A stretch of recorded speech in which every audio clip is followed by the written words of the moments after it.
Bem, esse vídeo é o último vídeo de 2017, por isso o questionamento, né? Quando 2017 vai acabar? Será que realmente aquilo que nós estamos vivenciando em 2017 irá finalizar agora, o encerramento desse ciclo? Eu acredito que não. E eu elenquei aqui alguns aspectos importantes para que eu possa refletir junto a você sobre cada um desses aspectos que estão aí na mídia nacional, temas que não... O tema não é do desconhecimento de ninguém. Nós vamos analisar aqui um por um. A questão da eleição 2018. E aqui eu elenquei 4 personagens dessa, eu diria até dessa trama: Lula, Marina, Ciro Gomes, Bolsonaro. Muito bem.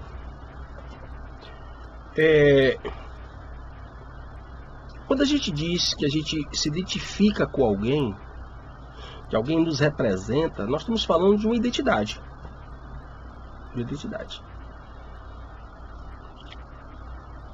Quando eu digo que Lula me representa, eu estou dizendo que aquele perfil de homem ali tem a ver comigo. Então, é importante observar como o coronelismo ele foi se moldando, se adaptando. A primeira fase de adaptação do coronelismo no século XX, mais recentemente, nas últimas décadas, anos 70 e 80, é quando o coronelismo, que é um fenômeno nordestino particularmente, ele vai se adaptando às novas regras, particularmente da Constituição de 88, e os tais ditos coronéis, aqueles líderes de partido, não só o coronel no estrito senso, aquele nordestino, dono da terra, quase que um antigo senhor feudal, mas os novos líderes políticos, eles vão se adaptando às novas regras político-partidárias estabelecidas já a partir da própria Constituição. Esse é o primeiro momento dessa adaptação, quando o coronelismo ele se oficializa com aqueles caciques partidários, líderes partidários. O que a esquerda fez no Brasil, ao chegar realmente ao poder, a partir de Fernando Henrique Cardoso e agora mais claramente a partir de Lula e Dilma, o que a esquerda fez foi trocar 6 por meia dúzia. O tal do voto do cabresto, como era chamado, aquele voto do coronel em que está na minha terra, então eu tenho que votar em que eu quero, e por aí vai. Depois passou a ter aquela coisa da compra do voto, com doação de telha, de bloco de tijolo para construção de casas, cimento, enfim. A esquerda se aproveitou dessa mesma estrutura e dessa mesma cultura da dependência e trouxe a ideia da militância e das políticas sociais. E aí ela traz, é por isso que eu digo, ela troca 6 por meia dúzia. Eu não recebo mais tijolo, mas eu ganho Bolsa Família. Eu não recebo mais cimento, mas eu ganho um Bolsa Marisco, um Bolsa qualquer coisa. E evidentemente que eu, beneficiário dessa bolsa, dessa cota, etc., eu vou lutar por esse sistema que está aí, custe o que custar. Porque esse sistema, de alguma forma, está me beneficiando. Mas isto é uma visão própria de país terceiro mundo. Esse conceito de terceiro mundo, ele já não é mais utilizado, mas eu gosto muito dele. Porque apesar das transformações teóricas, hoje o pessoal fala em desenvolvimento, etc., Mas nós permanecemos na condição de terceiro mundo, somos ainda colônia. Tá? Se você puder voltar um pouco no meu vídeo chamado Ambientalismo, você vai ver como eu explico muito bem essa questão no quesito ambientalismo, esses movimentos revolucionários ambientalistas, indigenistas aqui no Brasil. Nós continuamos trocando espelho e bugiganga para o pau-brasil.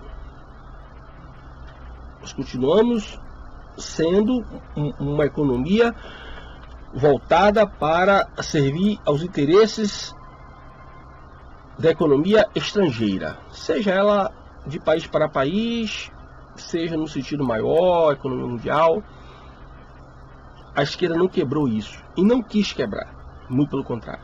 Ela trouxe uma nova forma de subserviência, ao inclusive tentar implantar uma doutrina que eu já expliquei em outros vídeos, a doutrina da pátria grande, que é uma doutrina aonde o PT, o partido que é a versão mais bem acabada do comunismo no Brasil, ele tenta implantar a doutrina da pátria grande.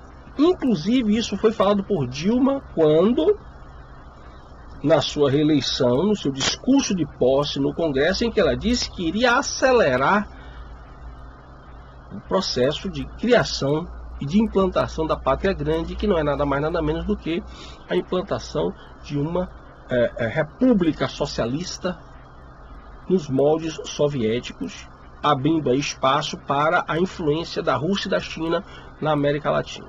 Então você tira os Estados Unidos, bota a Rússia e China, terceiro mundo. Continuamos dependentes, continuamos sendo serviçais desse tipo de política, de geopolítica, que abrange a questão, inclusive, de ordem internacional.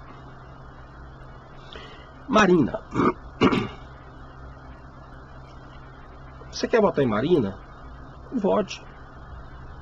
Prepare-se para botar o clube de Bilderberg, pesquise sobre isso na internet, quem são os Bilderbergs, e mais factualmente colocar o MST no Planalto, mais do que ele já está.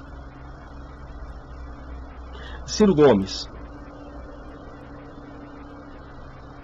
um coronelismo nem tão bem acabado assim, nem tanto sofisticado. Um político que diz que vai receber a intimação de Sérgio Moro na bala. Como assim? Primeiro que isso é uma palhaçada. Se o pessoal da Polícia Federal vai buscar ele lá, ele vai ficar pianinho. Isso é valentia.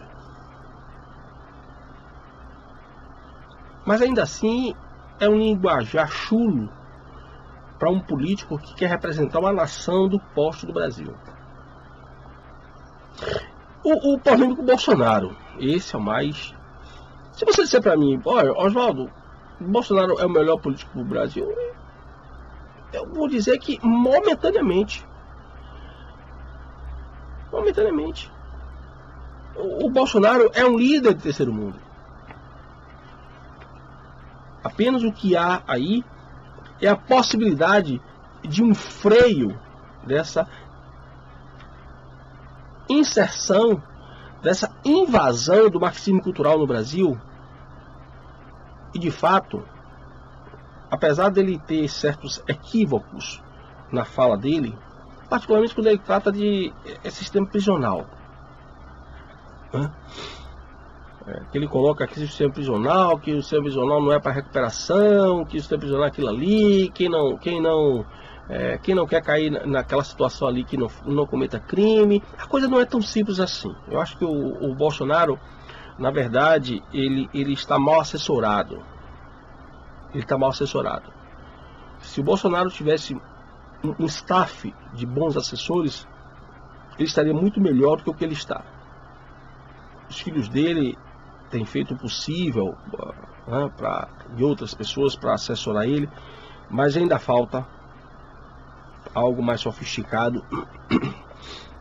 Não para que ele seja um fingido, acho que para que de fato ele repense algumas questões que ele tem se pronunciado e que deixa a desejar. Entretanto, é um freio para a invasão do comunismo no Brasil e na América Latina. Ganha esse nome comunismo o que ganha? Marxismo cultural, bolivarianismo, progressismo, os progressistas, ganha o nome que esquerda, ganha o nome que ganha. O que é preciso entender, como eu tenho falado em diversos vídeos, inclusive com os meus alunos do Seminário Crítica e Crise,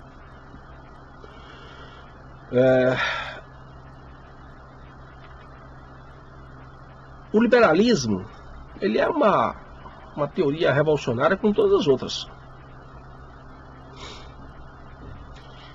Mas, dentre todas as teorias revolucionárias modernas, a partir do século XVII, principalmente,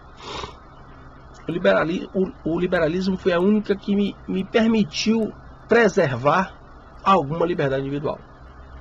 Ao passo que todos os socialismos, seja na versão nazifascista, social-democrata, fabiana, comunista, todo o socialismo caminha para uma ditadura. Por quê? Muito simples. Todo o socialismo, com esta ou aquela estratégia, de maneira mais radical ou mais gradual, ele tende a eliminar as liberdades individuais. Quando você elimina as liberdades individuais, você automaticamente, querido, você cria um Estado totalitário. E um governo totalitário como sendo parte desse Estado totalitário. Por isso que eu não posso apoiar nenhum modelo socialista. Porque tira de mim a minha liberdade de escolher e de optar sobre a minha própria vida, sobre o meu próprio querer, em todas as dimensões da minha vida. Essa é a questão crucial que envolve toda essa discussão sobre liberalismo e socialismo.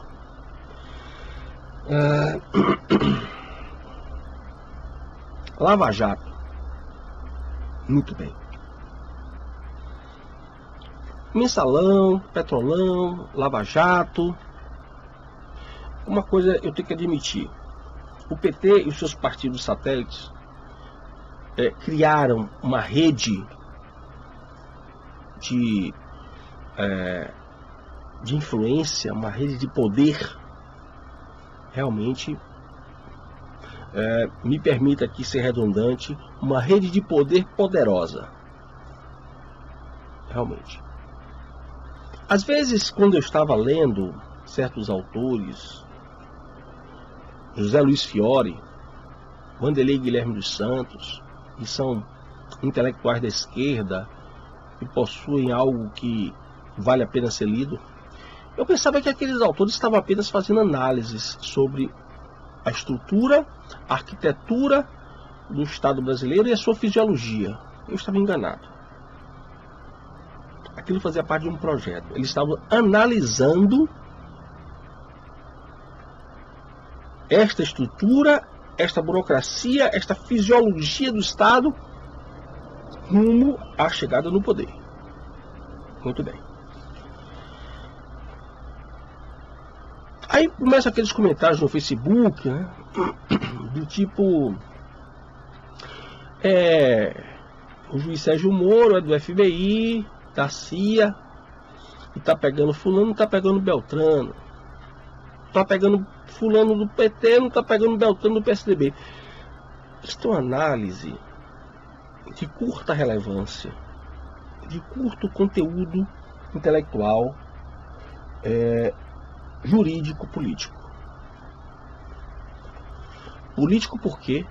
Porque em consequência dessa implantação de uma estrutura dentro de um Estado burocrático patrimonialista,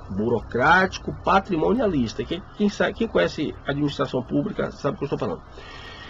O Estado brasileiro nunca conseguiu ser plenamente burocrático, tal como reza a nossa Constituição. O patrimonialismo sempre nos caracterizou e, pelo que parece, ainda vai nos caracterizar. Esse patrimonialismo abre espaço para uma fisiologia clientelista e que a esquerda, temos que admitir, o PT, particularmente, os seus partidos satélites, soube se aproveitar muito bem disso, graças aos seus intelectuais analistas. Então, na verdade, a Lava Jato, para que as pessoas, esse é o meu humilde entendimento, as pessoas acham que a Lava Jato chegou para ser o fim do mundo, e que o próprio Lula diz que, já falou em vídeo, né, não é uma questão de escrito fake no Facebook, não. Ele fala isso em vídeo. Eu sei que a Lava Jato destruiu o Brasil. Não. Com todas essas fases da Lava Jato, que são desmembramentos do mesmo núcleo duro, com todas essas fases, a Lava Jato, como eu costumo dizer, ela ainda está na cabeça do dragão. Ela ainda não chegou nas patas dianteiras, nem mesmo no tórax, na barriga ou na cauda do dragão. Ela ainda está na cabeça do dragão. Por isso que ela atinge prioritariamente o PT, que era o carro-chefe dessa estrutura mafiosa, desse crime organizado, dessa organização criminosa que tomou conta do Brasil.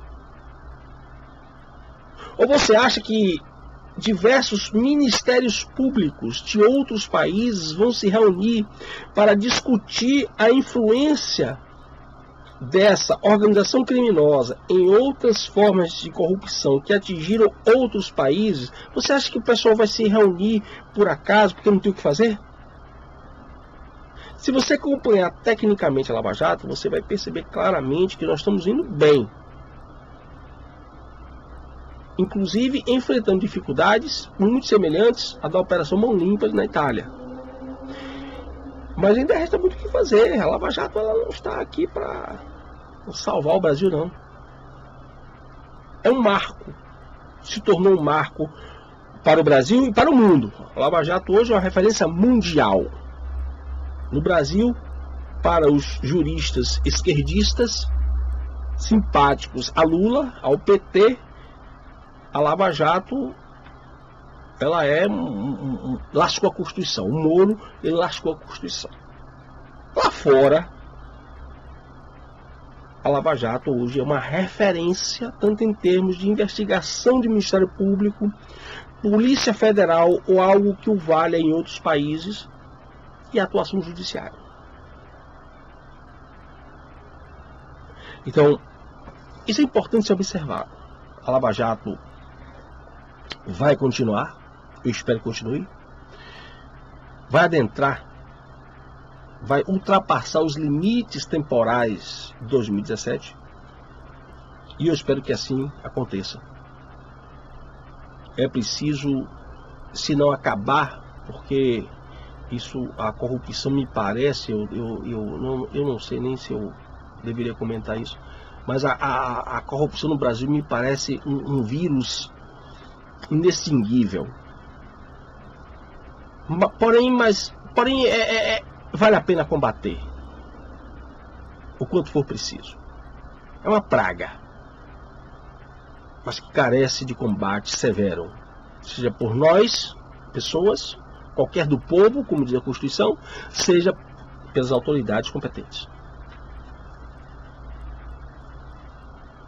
Muito me estranha, são professores, estudantes, pessoas de todas as classes sociais, de todos os níveis educacionais, reclamarem que a Lava Jato está prejudicando o Brasil. Este é a minha preocupação maior. Porque, na verdade, o que a Lava Jato está fazendo é espremer o pus. Espremer o pus. Ainda tem muita coisa, ainda tem muita carne podre para enfiar o dedo e arrancar. A questão é, aí vem o outro item. Há uma estrutura republicana nesse Brasil capaz de suportar esta investigação, julgamento? Esta é a pergunta que o Brasil tem que se fazer. A estrutura republicana, e quando nós estamos falando aqui de estrutura republicana, nós estamos falando dos três poderes: judiciário, executivo e legislativo. há uma estrutura republicana madura o suficiente para resistir a esta investigação e julgamento? Esta é a pergunta que carece de resposta. Esta é a pergunta. Vivemos uma crise institucional, que eu venho denunciando isso desde 2013. Estamos caminhando a passos largos para uma guerra civil, e eu venho denunciando isso desde 2013, registrado desde final de 2015 no meu canal YouTube, quando eu começo recentemente. Nós estamos caminhando ou para uma intervenção militar ou para uma guerra civil. E isto faz parte do projeto: fragilizar as instituições republicanas para que se gere um caos e a partir daí se justifique o cerceamento e a perda mesmo das liberdades individuais, e que se instaure assim uma ditadura do proletariado, chamada hoje, graças ao discurso do Sr. Jürgen Habermas, tão difundido na universidade brasileira, de democracia popular. Então, nós estamos caminhando para uma situação em que o que está em xeque, o que está em dúvida, o que está sendo testado, se de fato nós temos uma democracia madura, tal como tanto preconizou, divulgou a senhora Rede Globo. Sempre duvidei dessa versão de que nós teríamos uma democracia madura. Sempre duvidei disso. A democracia, enquanto forma de governo, ela não pode ser madura se não está embasada numa estrutura republicana igualmente, compativelmente madura. Uma crise institucional como nós estamos vivendo nos mostra que nós temos uma estrutura republicana imatura, ainda de terceiro mundo, importada e pouco adaptada. Então nós não podemos entender que um país que se dá o luxo de ter urnas eletrônicas flagrantemente falseadas, flagrantemente adulteradas, fraudadas. Já foram feitas diversas denúncias, inclusive com a senhora Smartmatic, uma empresa cubana, criada na Venezuela. O diretor da Smartmatic, para fazer a denúncia, ele foi para a Inglaterra, ele foi para Londres, porque ele sabia que se ele fizesse essa denúncia na Venezuela, na Colômbia, no Brasil, ele ia morrer. O diretor da Smartmatic já disse: as urnas eletrônicas no Brasil são fraudadas, as eleições em toda a América Latina são fraudadas. Onde foi que ele disse isso? Na Inglaterra. Está na internet. Por que não falou isso aqui? Porque ele ia morrer. O avião dele ia cair.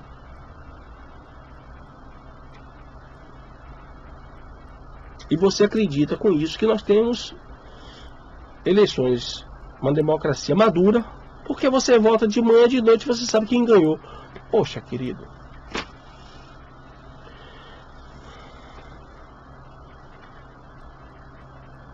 E o papel do Brasil nessa visão, dentro desse universo da América Latina?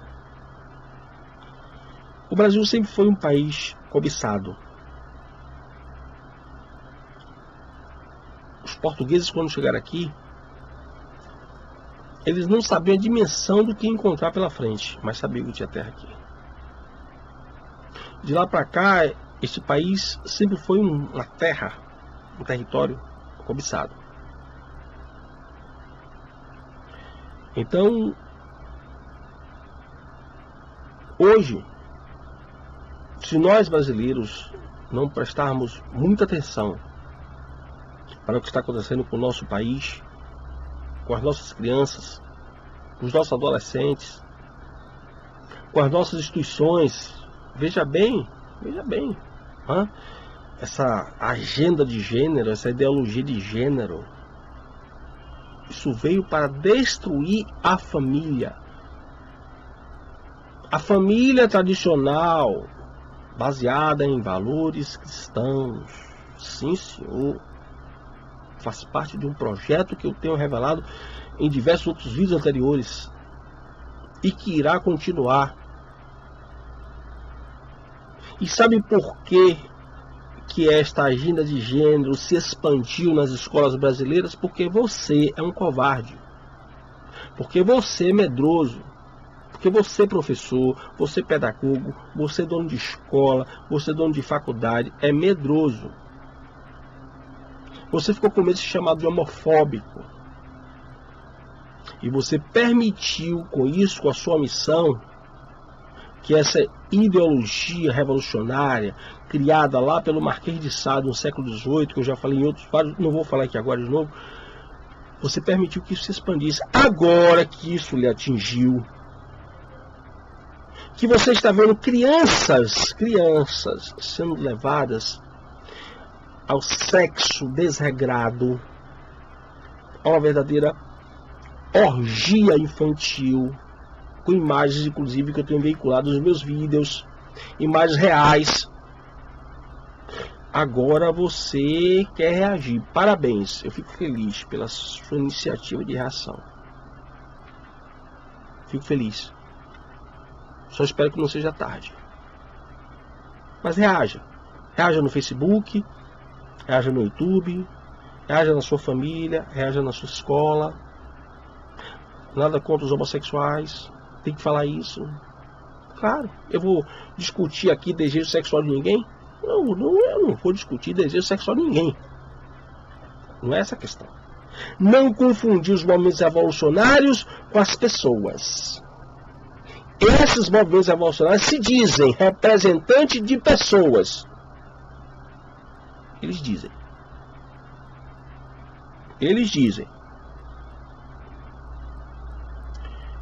A vida particular de cada um tem que ser preservada. Mas o que nós estamos vendo hoje no Brasil e no mundo é a implantação de um projeto onde o ataque para a implantação desse projeto ele vem de todas as partes. Seguindo, inclusive, as regras básicas do Manifesto Comunista, que foi um livro encomendado por uma seita satânica chamada Liga dos Justos, da qual o seu Marx e o Engels faziam parte, etc, etc, etc. Então, o que está se aplicando hoje no Brasil, o Brasil enquanto um grande laboratório de gente, o que está se aplicando também em outros países, é tentando se chegar à possibilidade de, com isso, destruir toda a estrutura e valores que fundamentaram a civilização ocidental e criar uma nova ordem anticrística, aonde impere uma ditadura mundial. E o Brasil tem um papel importante nisso, porque o Brasil, queira ou não, está no comando de um dos mais importantes, talvez o mais importante continente fora do continente norte-americano e do continente europeu. O Brasil é um dos países mais importantes no mundo, fora o continente americano e o continente europeu. Nenhum país na África, que é também um continente de terceiro mundo, nenhum país na África tem a importância em relação àquele contexto, àquele conjunto, como o Brasil tem para a América Latina.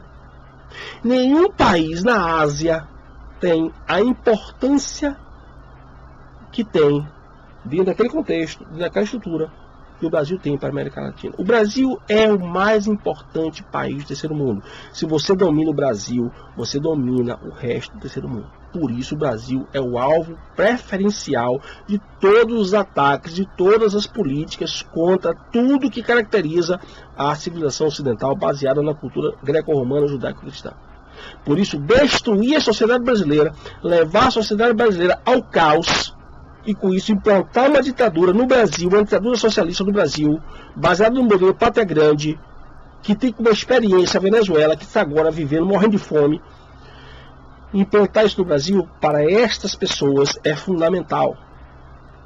Porque é como você derrubar o principal pilar para derrubar todo o jogo de dominó geopolítico que tem pela frente.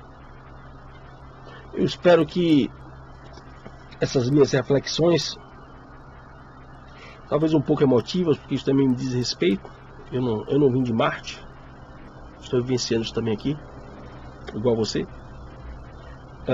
Espero que tenha esclarecido alguma coisa. Pesquise sobre o que eu falei. Tudo que eu falei você pode encontrar em muitas outras fontes na internet. Muito obrigado pela sua atenção. E vamos falar assim, um feliz 2018. Um abraço.